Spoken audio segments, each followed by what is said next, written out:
Olá, gente! Vamos a mais um dia do nosso preparatório para o TEOC. Estamos juntos há 26 semanas e essa semana o tema é oncogeriatria. Mas antes de começar, eu quero conversar um pouco com vocês. Até aqui, nós já revisamos todos os temas mais importantes para a prova. É isso mesmo, a gente está agora no final revisando temas que caem, mas os conceitos que são mais cobrados, mais revisados, a gente acabou revisando, nas últimas semanas. Gente, para quem esteve aqui com a gente, eu tenho certeza que desde o dia em que você começou o primeiro vídeo até hoje, muita coisa mudou. O seu olhar para a prova, a forma como você começa agora a estudar a diretriz é diferente. E eu tenho certeza que ao longo das semanas você acumulou o que é mais importante, confiança na aprovação. Porque eu tenho certeza que você que está realmente dentro aqui do nosso preparatório, que está dentro da mentoria, você vai passar. Não há erro. Deu certo comigo, deu certo com o Abraão e vai dar certo com você também. E eu quero te falar que nos próximos dias nós vamos divulgar o nosso intensivão da Casa da Onco. O intensivão está sendo preparado com aquilo que é mais importante para a prova. Nós vamos juntos passar 2 dias. 2 dias. Eu, você, o Abraão e todo mundo que quiser estar com a gente. E a gente vai, então, revisar o que é que não dá para ir para a prova sem saber. O que é de mais importante em cada um dos conceitos. Nós vamos trazer também uma pessoa excepcional que vai fazer revisão intensiva de hematologia. É perto da prova que a gente vai parar mesmo para revisar intensamente hemato, para a gente estar fresco com os conceitos. Dessa forma, vai dar muito certo, podem acreditar. Então, eu quero convidar vocês para que assim que a gente lançar esse intensivão, vocês garantam a vaga de vocês. Por quê? Porque a gente vai ter um preço promocional para as pessoas que garantirem a vaga nas primeiras inscrições. Então, gente, eu tenho certeza que vocês não vão se arrepender. O intensivão ele foi preparado com muito gosto. A gente estudou essa prova, vocês viram, a gente separou as questões com bastante detalhe. Nós fizemos um rastreio da prova, o que cai, o que não cai.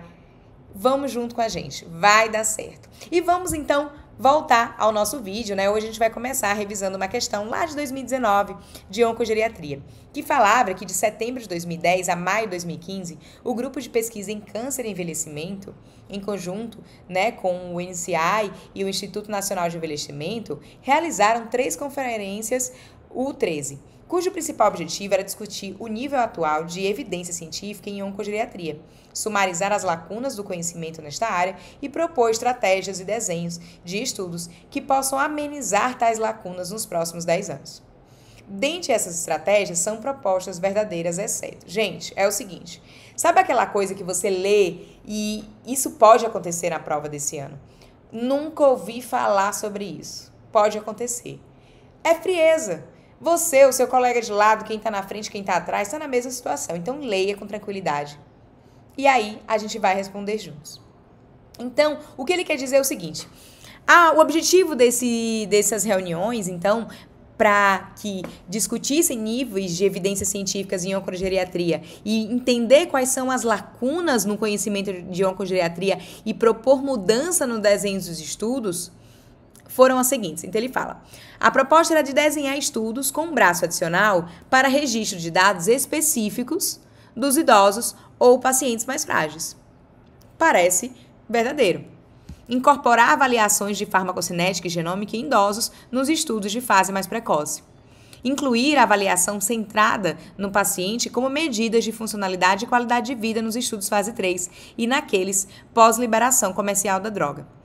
Desenvolver desfechos reprodutíveis capazes de capturar eficácia, segurança e tolerabilidade que atendam aos padrões regulatórios. Gente, eu já vou adiantar para vocês, todos esses itens aí, eles estão corretos. Então, sim, o objetivo é desenhar estudos que tenham um braço adicional para registro de dados específicos de idosos.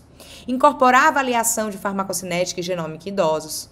Incluir a avaliação centrada no paciente como medidas de funcionalidade e qualidade de vida. E desenvolver desfechos reprodutíveis capazes de capturar a eficácia e segurança que atendam aos padrões regulatórios. E qual que é o erro? O erro é o que está escrito no que ele falava que você tinha que fazer estudos fase 3 com população exclusivamente idosa, capaz de representar as comorbidades e a fragilidade desse subgrupo populacional, bem como os reais efeitos da droga em análise nessa subpopulação.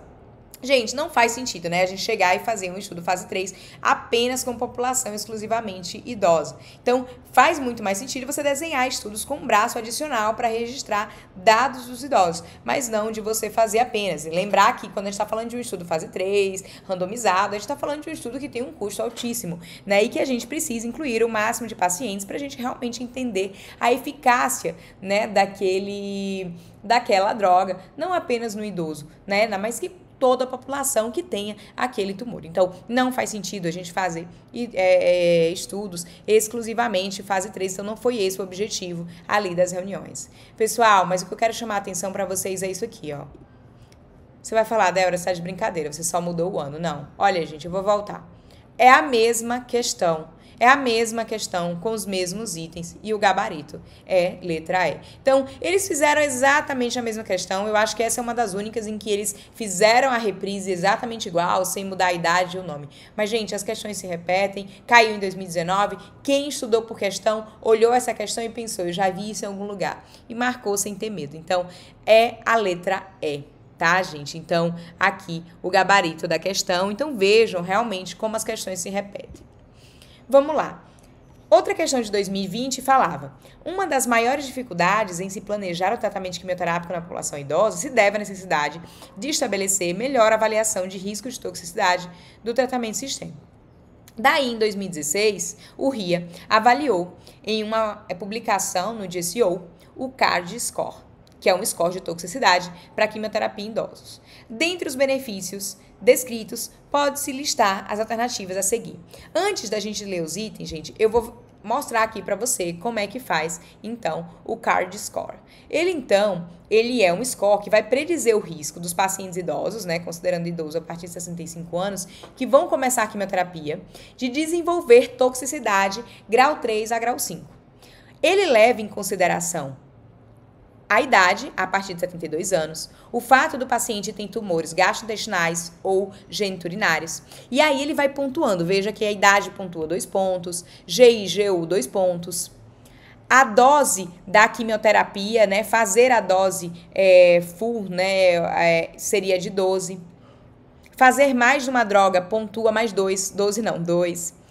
Ter anemia, né, pontua 3. Ter um clínice de creatina menor que 34, 3 pontos. Esse paciente, ele ter, né, uma perda auditiva, um ou mais quedas nos últimos meses, necessidade de ajuda para usar medicação, um paciente que tem limitação, né, para andar ou mesmo uma redução da atividade social. Então, são esses fatores que vão predizer, então, se esse paciente vai ter toxicidade ou não. E a gente tem, se o paciente pontua de 0 a 5, ele é um baixo risco, com risco de toxicidade ali, grau 3 a grau 5, em torno de 30%. Já se esse paciente pontua de 6 a 9, ele é, então, risco intermediário, e isso significa que ele tem em torno de 52% de chance de ter uma toxicidade, grau 3 a grau 5. O alto risco são os pacientes que pontuam de 10 a 19, que significa que eles têm um risco de desenvolver, então, toxicidade em torno de 80%. E aí a gente volta para a questão que falava que ele queria errada, que o CARD Score utiliza critérios funcionais do idoso, associado a características do tumor, e exames laboratoriais para melhor estabelecer um risco de toxicidade. E isso é verdade. Então, vamos voltar aqui. Características funcionais. A gente tem, então, o fato dele precisar ou não de ajuda para tomar medicação, se ele caiu ou não. Alterações laboratoriais, sim, se ele tem anemia e se ele tem alteração de creatinina. E quando ele fala ali em relação ao tumor, verdade, a gente viu que se ele for do TGU ou TGI, pontua. Então, esse aí é o primeiro item, e o que a gente está vendo, né, é que é um item verdadeiro. O teste de Karnofsky demonstrou ter sensibilidade e especificidade semelhante ao CARD Score em predizer toxicidade. Gente, já começou o erro. Karnofsky é uma escala que descreve os níveis crescentes de atividade e independência. Então, a depender do Karnofsky, né, a gente vai ter 0 a 100, né, onde a gente vai ter 0 é morte, né? E sem aquele paciente que tem uma 100% de capacidade de fazer atividades físicas, de desempenhar as suas funções. Já o CARD score é totalmente diferente. Ele que vai querer dizer qual a predisposição desse paciente, qual a possibilidade dele ter toxicidades maiores à quimioterapia. Então, Karnofsky, ele não tem uma sensibilidade, especificidade semelhante ao CARD score para predizer toxicidade. Então, esse item foi o gabarito da questão na época, que está incorreto. Vamos ler os outros itens. A avaliação de quedas recentes e capacidade de tomar suas próprias medicações são critérios preditores utilizados no CARD score verdadeiro. Né? A gente viu que pontua exatamente isso. O CARD score foi desenvolvido com base em pacientes com tumores sólidos verdadeiro, acima de 70 anos verdadeiros, que iriam iniciar tratamento oncológico sistêmico verdadeiro.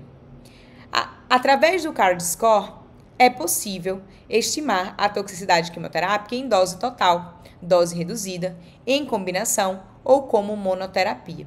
E isso também é verdadeiro, tá? O que a gente tem é que essa toxicidade, né, a gente pode dizer lá, quando você vai fazer uma subdivisão ali do score, como que ficaria, né, a toxicidade se você usasse uma dose só, usasse a reduzida, usasse a combinação, tá? Então, e essa pontuação, ela pode variar. Então, esse foi o gabarito da questão, né, que falava do Karnofsky, mas os demais completamente corretos. Em 2021, caiu de novo e falava, segundo CV, caiu em 2020 e caiu em 2021 de novo. Tá, gente? Então, pode vir a cair esse ano, 2022 não caiu. E vamos lá. E ele quer saber o seguinte, segundo o RI e colaboradores, né, que foi publicado no JCO em 2016, o modelo de avaliação de risco de quimiotoxicidade para pacientes idosos leva em consideração os seguintes fatores. A função renal, verdadeiro. A autonomia para tomada de medicação, verdadeiro. ECOG, errado. Não tem ECOG, tá? Dose das medicações quimioterápicas, verdadeira, e queda, verdadeira. Então, o erro aqui do item A era o ECOG. Letra B, queda, certo. Função renal, certo. KPS, completamente errado. Não leve em consideração. Então, veja que ele já coloca ECOG e KPS. Então, gente, já decora. CARD score não tem nada a ver com KPS, não tem nada a ver com ECOG. Eles são critérios outros. Anemia, correto. Hipoacusia, correto. Letra C. Número de drogas utilizadas no esquema de quimioterapia, correto. Idade acima de 72 anos e função renal. Esse foi o gabarito da questão, né? Vamos ver qual era o erro do D. Dose de drogas do esquema de quimioterapia, verdadeiro. Perda auditiva, verdadeiro. Autonomia para tomada de medicação, verdadeiro. PCR e VHS, errado, não entra PCR e VHS. O que entra de exames laboratoriais? Vamos revisar de novo? É anemia e creatinina. Tá, gente? Então, esse era o gabarito da questão. Então, pessoal, mais uma vez, é importante se estudar por provas, revisar questões anteriores, entender o que a prova quer, como que ela cobre. E vocês viram, em 2019 caiu uma questão, no outro ano igual. 2020 caiu o CARD score pela primeira vez. Quem fez em 2021 e tinha visto a questão e tinha revisado, tinha entendido o que era o score, porque quando eu falo fazer questão, não é só você fazer a questão, errar e passar. É você errar a questão e aí você ir atrás de como seria o correto, tá? E aí você vê que a questão ela veio reformulada. Então, esse ano pode vir de novo. E se vier, eu tenho certeza que vocês vão acertar. Um beijo em todos.